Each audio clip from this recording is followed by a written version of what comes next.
Hi, everyone. I hope you're enjoying the conference, and I hope you enjoyed lunch.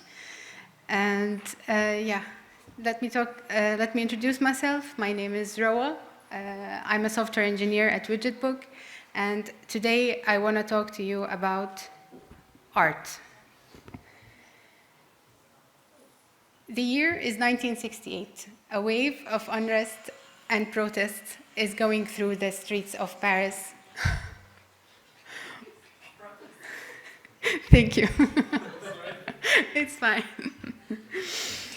So the year is 1968. A wave of unrest and protests is storming through the streets of Paris while a pioneering artist named Vera Molnar is cooped up with an IBM mainframe computer at a research center, producing one of the earliest computer-generated generative art in history and making a lasting impact in the field of the digital arts. Vera Molnar is a Hungarian artist based in France who now in her 90s still produces work and is as passionate about computers as ever. From a young age, she was fascinated by randomness.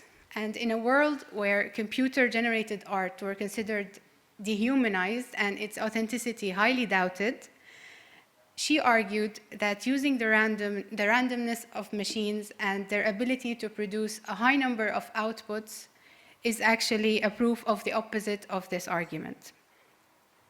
Because when you work with a computer, you're using it as a tool to facilitate a closer alignment with your own imagination. You're using your creativity and curiosity in a medium that gives you more space for exploration than manual labor ever could. Over the years, Molnar's methods for creating generative art kept evolving. In fact, as early as a decade before she even had access to computers, she was already creating generative art. Because by definition, generative art is any practice where the artist uses a system, such as a set of natural language rules, a computer program, a machine, or any other procedural invention, which is then set into motion with some degree of autonomy. In the 50s, she introduced us to the term machine imaginaire, or the imaginary machine. She used fundamental principles from mathematics and utilized analog randomness generators like a roll of dice to produce random inputs and produce system inputs and create from them sequences of drawings that she would then manually draw. After she gained access to computers, she initially worked with IBM mainframes that didn't even have monitors. As she transitioned to more advanced systems, she used programming languages like Fortran and BASIC to feed instructions into a pen plotter machine, into a computer that sent these instructions to a pen plotter machine that used an ink pen and a robot arm to generate artworks and translate the code into drawings. All of this has truly fascinated me for multiple reasons, and the first is personal. You see, I've always had a passion for drawing. If you were to run into me as a child, you would probably see me carrying a backpack filled with colored pencils and paper, and sitting at a corner somewhere, attempting to pour my imagination into the paper. At some point in my life, I accepted defeat and the fact that I am better with math and code than I am with manual drawing skills. So you can imagine my joy when I discovered that I can actually use code to draw, or even better, to animate things. So I was really captivated when I learned how far back drawing with code goes, and how brilliant artists like Vera Molnar and others were composing art that I couldn't imagine was possible during the technology of their time. Today, extraordinary works of art are being produced with the advanced technology of our time. And Flutter makes for a great tool for such work with its cross-platform capabilities and out-of-the-box APIs. So inspired by the history of generative art, we will explore Flutter's CustomPainter and the Canvas API and see how we can take this to the next level with Firebase's real-time capabilities. You can quickly access the Canvas API to start freely painting on the screen by adding a CustomPainter widget in your widget's build method and providing it with a CustomPainter implementation. The CustomPainter implementation overrides two methods, the paint and the should repaint methods. The paint method is what does the actual painting on the screen, and the should repaint method is used to update the painting. We can return false for now. Let's start simple by drawing a rectangle. We can do that simply by using canvas.drawRect. And there are actually multiple ways to draw rectangles with Flutter's Canvas API. For example, a rect from center allows you to draw a rectangle by providing the offset of its center and its width and height. Here, we're using the center of the canvas to center the rectangle, and we're using a paint object from which you can specify things like color, a stroke, or a fill painting style, a stroke width, and other painting properties. We can also use rect from points to create a rectangle from two diagonal offsets. But you'll see that things start to get interesting when you want to center things on the canvas or draw from a certain point and perform transforms. You see, the canvas is always positioned at the top left corner of the widget containing it, so that offsetting or any offsetting or translating you do is done respective to this point. So if you wanted to draw something centered, you need to transform the canvas such that you start from the center of it, perform your drawings, and then in order to reset the canvas, you should call canvas.save before doing the transforms, so that calling canvas.restore will restore the canvas to its original position with what you wanted to draw successfully centered. And that is what we can do to the rectangle we painted before using the from points method. When it comes to generative art, there are a couple of tools involved that you can use to produce generative artworks. And I want to briefly mention some of them and apply them as we go using Flutter's Canvas API. We will start simple with tiling. We can achieve tiling by using simple calculations. We're going to start by calculating the horizontal and vertical count of the squares based on the size of each square and the size of our screen, so that it's adjusted with screen size. And using a simple loop, we can draw the squares on the canvas. And this time, I'm using the rect from left top width height to create the squares. Currently, we have this outcome, and to fix that and make it centered, we're going to do a couple more calculations, translate the canvas, and then restore it to center our paintings. We talked about tiling. Let's introduce recursion. To introduce recursion, we can simply replace our drawing logic with a recursive function that simply keeps reducing the size of each square as it paints it, and until a specified minimum length is reached. So this wouldn't be a work of art inspired by Vera Molnar if it didn't include what fascinated her the most, which is randomness. Randomness is actually a very powerful tool that you can use when creating generative art, and you can come up with really mesmerizing outcomes using it. We can introduce randomness here in a couple of ways. We can randomize the length of the next square drawn in the recursive function, and we can randomize the depth of these squares such that the number of nested squares is randomized. Now I want to talk to you about something that generative artists have always used, which is setting up various parameters to your system, using it as system inputs, like what Vera Molnar did with the rolls of dice. And you can adjust these parameters to see how your artwork will look like better and how it can align with what you imagined initially.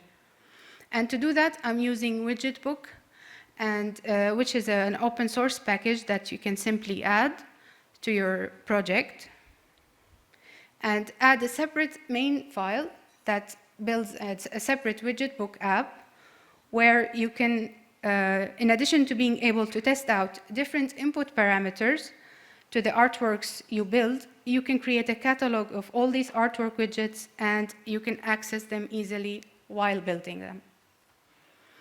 You can follow the docs to see how you can set up Widgetbook, but what's relevant for this talk is the knobs feature, which is what I will be using to adjust my system inputs parameters. For example, consider our squares painting.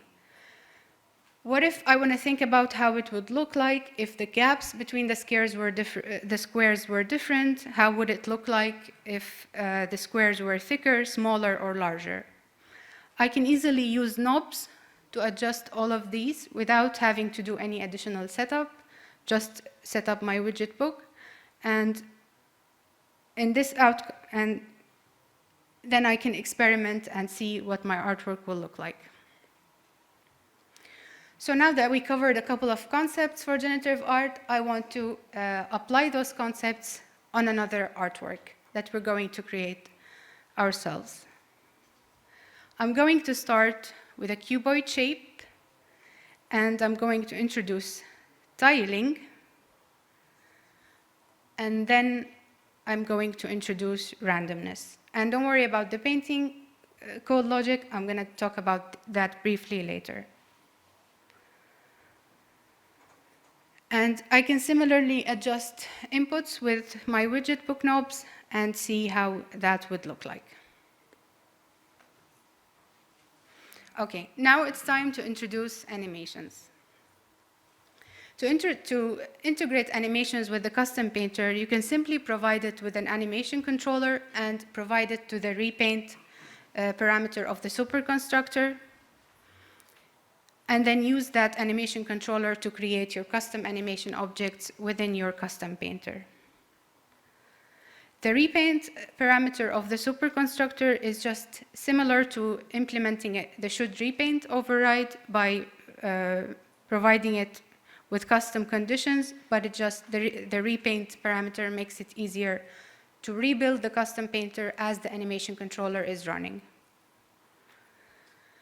And now, all I need to do for my animation is use the animation value in my code, such that for this case, I want to update the offsets from its original position to its randomized position. So I want to animate between those, and I can utilize Flutter's offset.lerp method to achieve that. And now we're presented with this animation.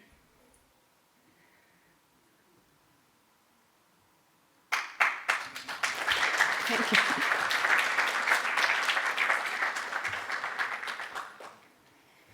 Okay, it's a bit boring that it has no colors. So I'm gonna want you to help me with it. Can you please, if you're willing and if you can, scan the QR code and yes. Okay. So you're presented with a UI that you can use to simply adjust the how each cuboid will look like. So for example, I'm going to do a solid fill. I see already a lot of people are already participating, which is awesome. So I'm going to do one in front of you to see if anyone didn't know how to navigate the UI. You can create lines, and you can select the fill color, the stroke color, adjust the stroke width and the intensity of the lines, and yes, submit. and it should be visible. Wow, that's awesome. I didn't expect that much.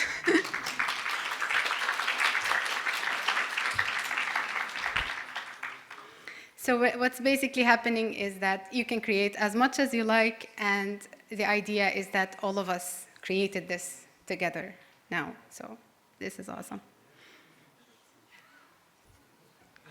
Okay, thank you so much for participating. Now, without getting into too much code details, I would like to talk to you about the experience, how this experience that we just participated in, how it was possible using Flutter and Firebase. And we will have an overview of the components involved in the system.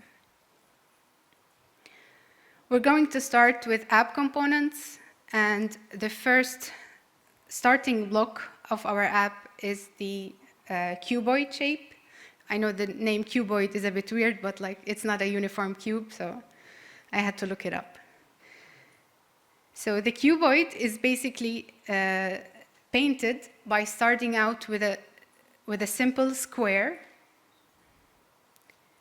and then performing canvas transformations on it until it looks like it takes the 3D shape it's in, depending on its direction. And before the canvas is restored, at this point, I can actually draw whatever that might come from the back end, which is what you guys picked. So I don't have to paint those shapes while it's transformed. I just paint them, and then the transforms causes each face of the cuboid to look as it looks. The next building block of our app is the canvas. As seen before, a list of predefined cuboids, a predefined number of cuboids is already painted out and is animating. Only when available, a cuboid will be populated by the appropriate data picked by the artist, which was you. So let's talk now about the Firebase components involved in this integration, in this application. And we will start with anonymous authentication. So when you basically first opened the app, you were presented with a form that allows you to enter your artist nickname, and behind the scenes, this calls Firebase's sign-in anonymously method, so that you get signed in anonymously, and this is actually the quickest way to allow users to use your app directly without going through a long sign-up process, while at the same time preventing them from or allowing them to manipulate the data in your database protected by security rules. Later on, you can give those users the option to sign up, and using Firebase, you can connect their newly signed up permanent account to their anonymous account and preserve any data you might have created. The next thing we're going to talk about is the Firestore database, which is how the real-time updates were happening. There are 3 collections involved in the Firestore database: the canvas settings, the cuboids collection, and the artists collection. The cuboids canvas settings is set up such that it allows for the option of scalability, such that later we might add more artworks that are different than the one we went through. And it's simply the document for each settings contains necessary information for setup, like the predefined total cuboids count, and also the colors and fill types that are supported, which you saw in the form that you filled while submitting the cuboids. The cuboid documents hold the necessary information for the app to know what to paint for each face. This is actually where the query for listening real-time is implemented, and we're simply listening to the cuboids collection, filtering by a predefined date, to make cuboids expire so new ones can be allowed in. We are ordering them by latest and limiting them by the predefined number of cuboids we set in the settings. Snapshots makes you listen to the stream and allows you to easily update your app. The artist document complements the anonymous sign-in by storing some data important for the user, for the temporary user, such as the numbers of cuboids they created and when they joined, and the nickname you picked out. All right, so the last thing I'm going to talk about is Firebase hosting. The website you visited is hosted with Firebase, which was very quick to set up. I just had to initialize a Firebase project, select hosting, build Flutter for web, and with Firebase deploy, you can easily deploy your app. So what you participated in can be referred to as a form of participatory art, which is a very hard word. And this is actually have been going on for decades, and it's a form where audience members are allowed to co-author any artwork. What's happening? Okay. Where any, oh my God. Okay.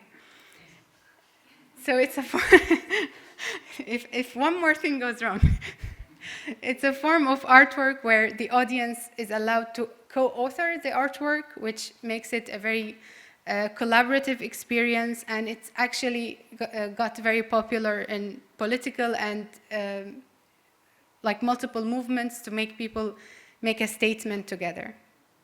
For example, the one on the right is called the Obliteration Room, and basically people were given an empty room and a bunch of stickers and were allowed to fill it with stickers to their likings, and the outcome was very cool.